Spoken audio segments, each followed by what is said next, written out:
there should be no shame in whether you're choosing pharmaceuticals. There should be no shame in whether you're choosing cannabis. The shame should be in people that are not accepting of either of the people that make choices for their own health. That people should, you already have the difficulty of struggling with a medical condition. And now you're now facing the stigma or prosecution of others because of the choices that you're making. No one should have to deal with that on top of their medical condition as well. Got a lot of love, yeah, that's for sure. You got music and movies, and friends and medicine. Yeah, is the show for me and you, the one you love to listen to. And ooh, you got your friends, see it through. See, 'cause laughter is medicine too. Said it's medicine too, babe.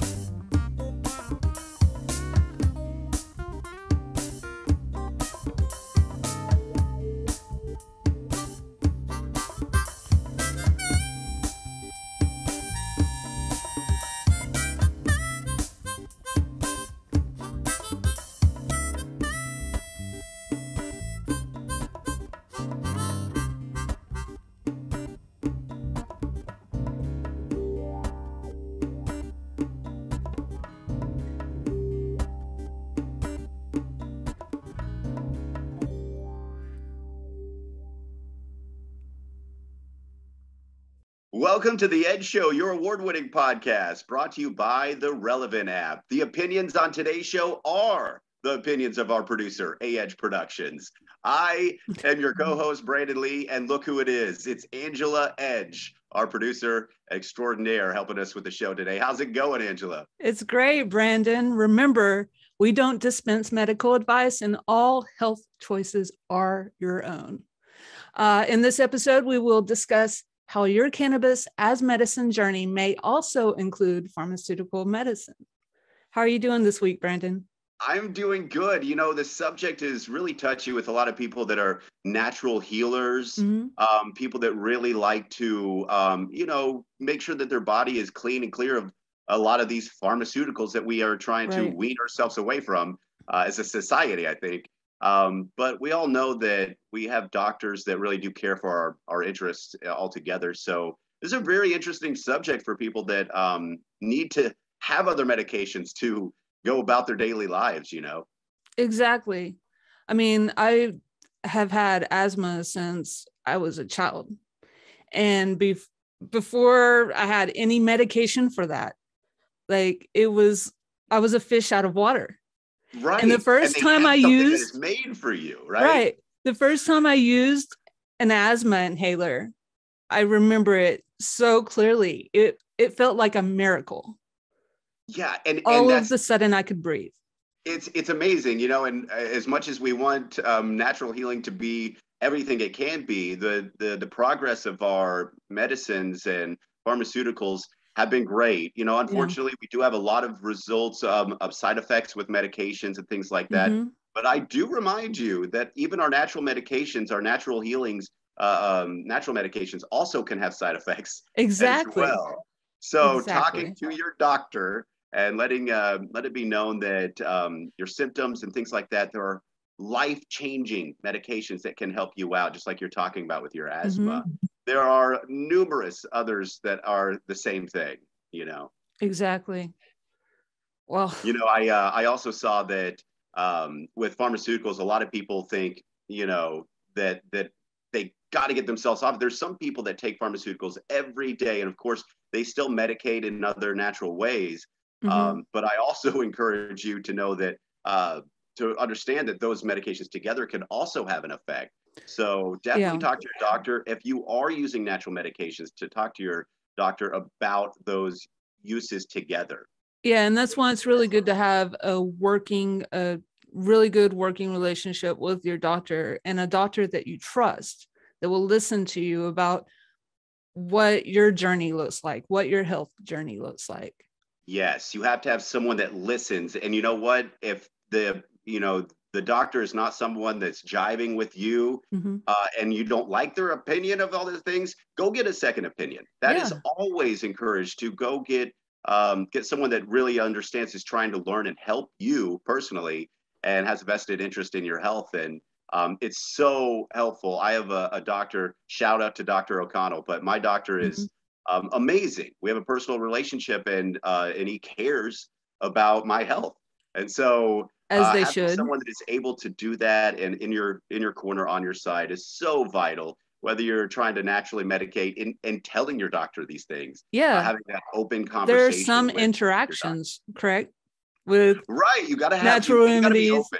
Yeah. I don't know if you do this, Angela, but when you're at the doctor, you're like, oh no, I don't do that. Oh no. How many drinks do you have a week? Do you have more than 2? Oh, I don't know about 2.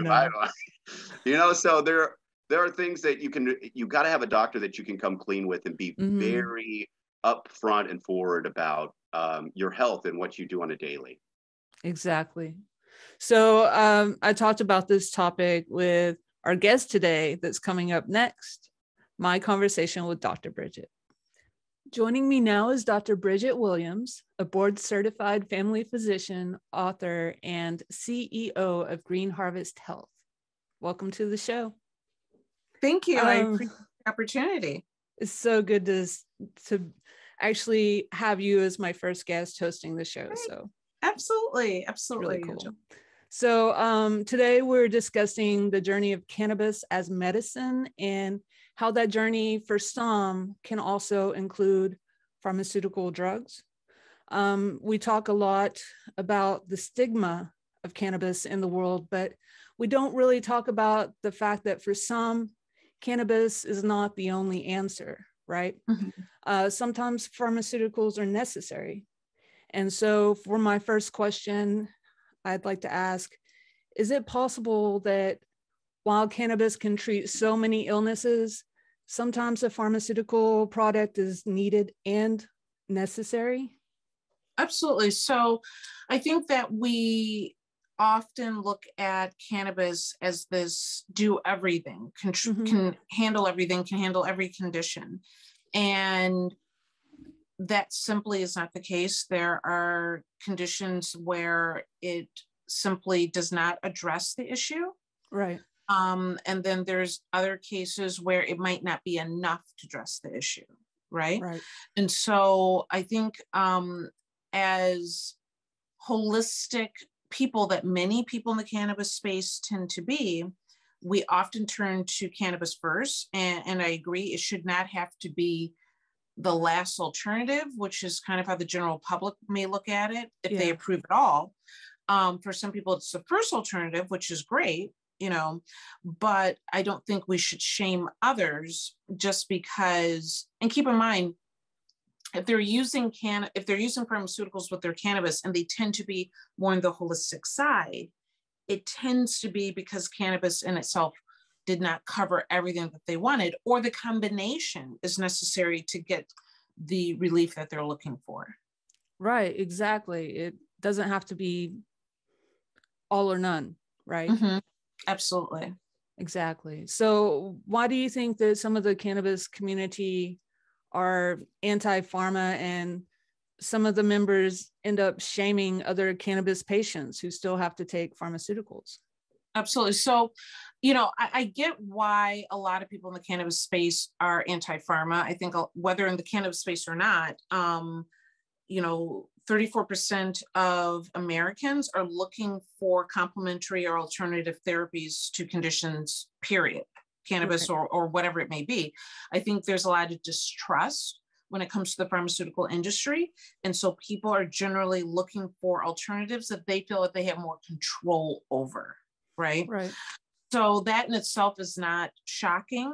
I think this kind of reverse discrimination towards people that do choose to use pharmaceuticals is the questionable piece, because when you have been a cannabis advocate or enthusiast for so long, and you understand what it feels like to be hit with stigma and to be ostracized and to be to not be considered legitimate or accepted, It is concerning when you take those same conditions that you've been under and then place them on others that are making choices different from yours.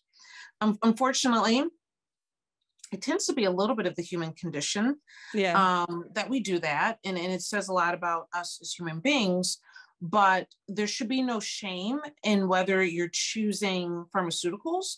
There should be no shame in whether you're choosing cannabis. The shame should be in people that are not accepting of either of the people that make choices for their own health. That people should, you already have the difficulty of struggling with a medical condition. And now you're now facing the stigma or prosecution of others because of the choices that you're making.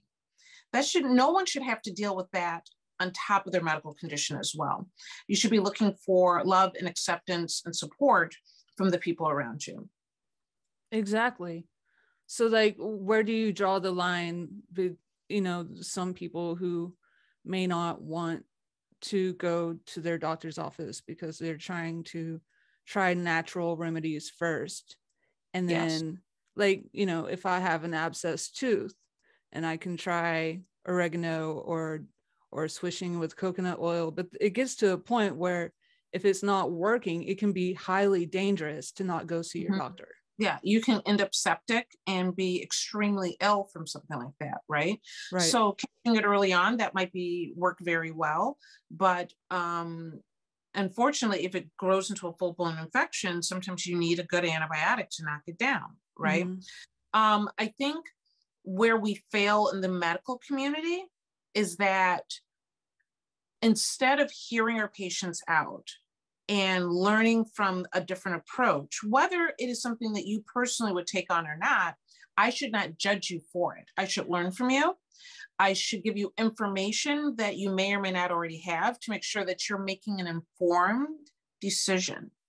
But I should not, oh gosh, I've seen doctors just turn their nose up at their patients for the choices that they're making. And I think to isolate them and turn them away in that sense, I don't know what type of relationship you expect from your patients at that point, because now you've broken down that the doctor-patient relationship should really be a very unique and caring and trust-filled relationship. And if I decide to judge you for your choices and turn my nose up at you and really condemn you, that relationship is not broken down. And I don't know if doctors always see it that way. If something is dangerous, I'll tell you, and if I think, it's worth giving it a try, but, and there's nothing wrong with saying, I don't know how well this is going to work, but it's your body, it's your health. I'd say, let's go for it if that's your choice, but then let's put a time limit on it. And if you're finding it's not working, let's come back and then look at other options. So, and I've done that. I've taken patients where they don't want to be on meds. Sometimes they're in a non-safe place. So I'm like, look, you don't want to be on them. I don't want you to be on them, but you're in it, whether it's blood pressure, you're not safe.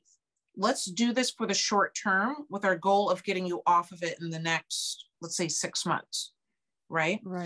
Because you don't want people to be unsafe. Yeah. You don't want them to somehow inadvertently hurt themselves. Right. Or have a stroke or, what have you. But yeah, I do believe that the way that it's really unfortunate how we've separated medicine into these categories, isn't it? Yeah. Right? That there's lifestyle changes, there's holistic changes, there's pharmaceutical changes. That should be one medicine. One medicine. I know. Right? Like I was at a physical therapist office and I had a neck injury and I've had a fusion in my neck, and it was a work-related incident. So because after the accident only my left arm hurt, they would only work on my left arm even though I was having referred pain. It's all connected, right? To my other shoulder. They would only work on the left arm. And that boggles me. It's like, it's all connected. So what can the patient do in an instance like that? So I've had that happen. Mm-hmm. And the patient comes back and like you, I say, well, this is ridiculous. And so then the problem is that, as you can imagine, you get the wrong physical therapist and they're doing all willy-nilly, and who knows, they got you in a pretzel at the end of the day, right? So they can only do what the order says. Yeah. Okay. So there are two problems with this. Someone comes back, I've had that happen. I write an order to also work on the other side, based on, you might have an injury on one side, but you have a strain on the other, which is related to the original injury. And then usually you're okay. Sometimes I will write, okay, so this is a whole nother layer. It's a whole nother layer, yes. Right? That I will write that and it doesn't get approved because now guess who makes the final decision? Your insurance company. Mm-hmm. And your insurance company is like, nah, we don't like that. We don't want to pay for that. We don't, work on one side, not on the, well, that's not holistic as, treating the whole patient. So then we go home and we try to find some other methodology to fix our ailment, right? Mm-hmm. And sometimes that's great, and sometimes that's not. Yeah. So that's kind of unfortunate, because when you look at, if we work collectively instead of in silos, if we weren't allowing insurance to be king, which is basically at the end of the day, they're making the final decisions. Right. Mm-hmm. And in some ways I kind of understand, but at the end of the day, I don't buy any of it. Then I think we would have a healthier health system. Yeah. If we were partners, if I should be in a partnership with you as the patient, I should be in a partnership with a pharmacist, with the physical therapist. Like, we should have this mindset and this collective community of healing. For natural remedies and pharmaceutical remedies. All of it. Yes. Right. Like, I currently work with an herbalist. Yeah. I have a patient right now where she didn't want to take pharmaceuticals or we're weaning her off of her pharmaceuticals, did this great CBD. She didn't want THC, did this great CBD regimen. She's doing incredibly well. Was very excited. And I said, it's still not where I would like it to be. And she agreed. Right. So I sent her to my herbalist and really started working on, well, the herbalist is kind of like this all-encompassing exercise, diet approach and herbals to how she approaches health. She put her on a program, and this woman is amazing. Like, I was like, wait, I should be your patient. Like, I need that, Yeah. But if it was just the CBD, she was good. But then you add in everything, the rest of the wellness toolkit, and she's amazing. Yeah. Like, she hasn't felt that good in years. And that's what happens when we balance these two things. Balance. So any final thoughts on this topic? Let's not judge one another. Mm-hmm. Period. That's my whole. I love that. I'll try. Mental note to self: no more judgment. No more judgment. No more, for everybody, the doctors, the patients, all of it. No more judgment. So, Dr. Bridget, where can people get in touch with you? Absolutely. So if you have questions or just want to connect, I'm always open to emails. You can email me at Dr. Bridget, Bridget. Mm-hmm. So that's DR, not Dr. spelled out, DR, right. Bridget at greenharvest.health. And you can also just go to our website, greenharvest.health, and learn more about what we do there. Excellent. Thanks so much for joining me today. Thank you. I appreciate you. Bye-bye. I'm Dr. Branden Nichol, your cannabis expert for CannabisExpertMD.com, with a cannabis pairing for the Ed Show. This week, my producer chose for us to do a cannabis and cartoon pairing. Which cartoon are we pairing here, Mr. Producer? Scooby-Doo. Well, of course it's Scooby-Doo. What else would you pick for cannabis? Now, Scooby-Doo started as a Saturday morning cartoon series on September 13th, 1969.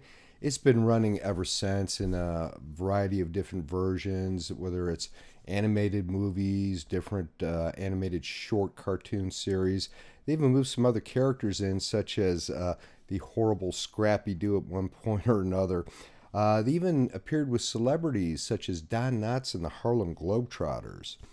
Now on Scooby-Doo, of course, there's always a mystery to be solved. It usually involves unmasking some type of supernatural villain to reveal it's old Mr. Peterson down the street that was just trying to get the real estate for money.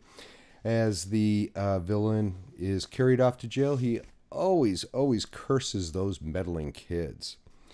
Now, Scooby-Doo has always been associated with cannabis and weed. Not really directly through things they said, but mostly through some not so subtle innuendos. Look at Shaggy and Scooby. They're always laughing at some things that aren't terribly funny. And they always get the munchies. Now these, as most patients will tell you, are common side effects of using cannabis. Scooby's middle name is Doobie. Okay, Doobie. Now that's the slang term from the 60s and 70s for marijuana cigarette. I mean, come on, Mr. Producer. Doobie-doo. And Doobie-Doo, he does do doobies. That's, again, not so subtle. Now the gang, if you notice, they ride in a mystery machine. Now this is kind of van that in the 60s and 70s, my dad even had one of these, was associated with the hippie movement. Lots of murals on the side from back then. I think they got flowers and such on the side of the Scooby-Doo one, don't they, Mr. Producer? If you look at it, it kind of looks like a cannabis leaf. Well, you can certainly come to that conclusion, I'm sure. Which is kind of nice when you think about it, considering how the vans are associated with serial killers these days.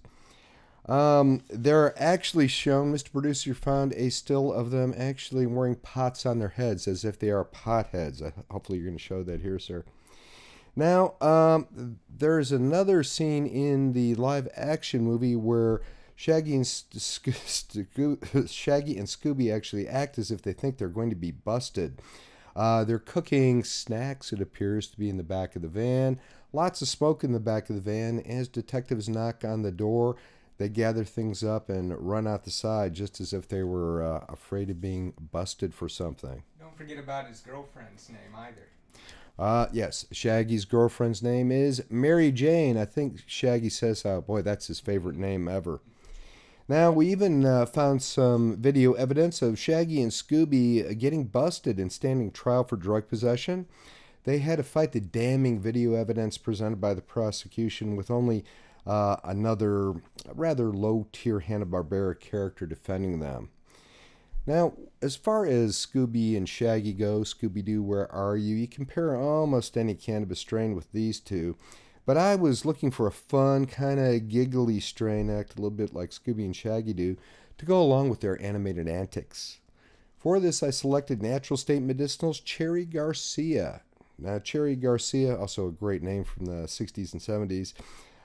It is a potent strain at 17.2% THC. How much CBD, Mr. Producer? Trace CBD. I don't see how you could ever miss that one early. I'm going to find one day where you will.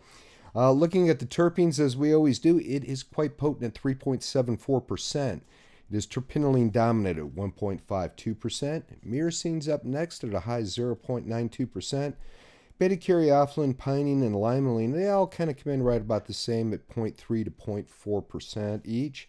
Linalool comes in next at 0.14%, and there is some humulene showing at 0.10%. Now, this Cherry Garcia, the myrcene is going to speed the THC effects, give a very quick kind of cerebral high. Now, the terpinolene, that's going to settle in and give you a nice kind of shaggy-esque chill state. The beta-caryophyllene, that'll take the edge off any depression symptoms you might be having and kind of gives you a little bit of relaxation. The pinene and the limonene, they're going to give you a bit of energy, a little bit of a mood boost and a lift. A lot of the sativa-like energy that's associated with Cherry Garcia. The linalool and the myrcene then kind of combine to give a little bit of a body chill high that comes on a bit later. It should give you quite a bit of relaxation later on in the experience. That little bit of humulene may actually counter some of the munchies that the THC produces, making you really not act too much like Shaggy and Scooby-Doo. Cherry Garcia should be just the flower to enjoy with Scooby-Doo. Be sure to avoid this strain if you have PTSD or high anxiety. It might make those symptoms worse. For more information on all things medical cannabis, be sure to check us out at CannabisExpertMD.com. We're also available on YouTube, Instagram, Facebook, and Twitter under Cannabis Expert MD. Well, what a great show it's been. What do you think, Branden, about Dr. Nichol's cannabis pairing with Scooby-Doo? You know what? He is so right. I think everyone in the show is on Scooby snacks. You think they're high as a kite? They've got to be, man. I remember watching that when I was a kid. I loved watching Scooby-Doo, and always had to have a bowl of cereal with me for some reason. I don't know if that's a thing. Yeah, Scooby and cereal, it goes hand in hand, right? Cereal, and I don't know why, but I would always watch it and think, even when I was a kid, this guy, they're not right. There's something wrong. Yeah, but you didn't quite know what it was at that point, unless you. I don't know. How old were you when you were watching Scooby-Doo? I don't know. I think I was like 8 or 9, and all the way growing up, of course. Right. You know, and then as far as I can remember, obviously, I'm sure I was even younger than that, since those were when we were a kid. That was one of the only good cartoons out there. So yeah. Nowadays, you have so many choices, and I don't know how many of them are high. But well, I'm guessing half of the cartoons are for adults now. They don't even have. They have a whole network of cartoons. That is so true. Adult Cartoon Network, right? Everyone knows that. The Adult Swim. Yeah, and I mean, back in the day, we only had one day, right? It was like Saturday morning cartoons. Yeah. Now we get it all day, 24 hours a day, 7 days a week. We can download the Scooby app and eat our own Scooby snacks. It's definitely gotten into the Scooby-Dooby-Doo. So kudos to the old Scooby franchise, and I love that Dr. Nichols is bringing it up in his weekly studies, because I love the way he pairs things, and to do cartoons, it warms my heart. Angela. I know. It's amazing. I'm looking forward to the next pairing, like what's going to be next on Dr. Nichols' list. Is he going to do like what to look at in a park? You know, like I want to go to the park and just stare at, what are we looking at? Like, I want to know. Is he going to do a drive-in theater? That would be cool too. The best strain for a drive-in theater. Yeah. Is that what you're saying? Just remember, get a designated driver. Do not do that stuff alone. Well, so, we talked about the subject today. You know, you'd mentioned this with our subject today. It's a little touchy. Yes. For a lot of people that are natural healers, and we kind of encourage you about your doctors that have to have a vested interest in you and listening to your own body. My final words on this subject is listen to your own body about these things. Right. You know, medications, whether they be pharmaceuticals, over-the-counter medications that you're only self-medicating, or natural ones, you've got to listen to your body. And even when a doctor prescribes medication to you, whether it be cannabis or anything, know that you got to listen to your body through these things, because just because they prescribed it for you doesn't mean that it's end all be all and that it's something that's good for you. Understand that it can be trial and error, and that you need to have that communication with your doctor, and they need to know all the side effects that you're having, and being very open and have that communication between you and your physician is so vital to having a healthy lifestyle. Exactly. And my final thoughts on this subject is just remember, natural health has its place, but so do pharmaceuticals. So let's not avoid pharmaceuticals to the detriment of your own health.